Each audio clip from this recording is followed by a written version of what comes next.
Thiko imwe thutha wa gutabania giikaro na andiki a mohoro niguo ataririe kigina kia waki wa manyumba uria kiendekithitio thiini wa mutaratara wa watho wa kigina wa mwaka ukite. Mwandiki mukaru ministry-ini ya waki wa manyumba Charles Hinga niangetheirwo ni ambunge hindi ya giikaro gia kamiti ya mbunge igii kigina na iria ikoretwo ikiungania mawoni ma muingi megie mutaratara wa watho wa kigina wa mwaka ukite. Hinga gwikinyitie gutetera mutaratara uyu mbere ya kamiti no igie kigina kuria mbunge mamwendire ataririe kihiri gia ciuria iria ikoretwo igumiire mutaratara uyu makiria ciigii watho uria unyitiriire kigina giki matanyite kungania kia waki wa manyumba. That if you put this to the low people, the poor at 3% on a basis that is already mapped properly, and you add another 2.7% of NHIF, and there is another one coming for NSSF, don't think that is a small figure, my friend. It could be a small figure for you and me, but what about that person who is now earning less than 2,000 shillings? You know where we are with our debt ceiling. We have no headroom left to go borrow and put it into this program. So the question is, do we throw our hands in the air and say, we don't have enough taxes and we cannot borrow more, so wacha tuendelee venye tunaendelea with this kind of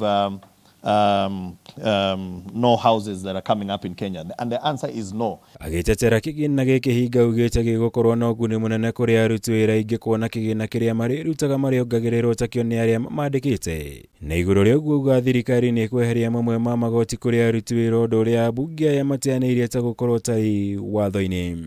So there is already a provision in law that ring-fence that fund and prevents it from being used for any other purpose. You need to tell us which is that piece of law that is going to anchor that, or if it's a proposal that is perhaps is a draft that we need to do. Why is it that you want this project to be financed, yet you don't have the right infrastructure or the law that will make Parliament to allocate funds to this project? Living in an aggregation, in a town, in a house, putting people in my village in a house, tall building, all of them, some are bandits, others are not. How? It has never happened to us. This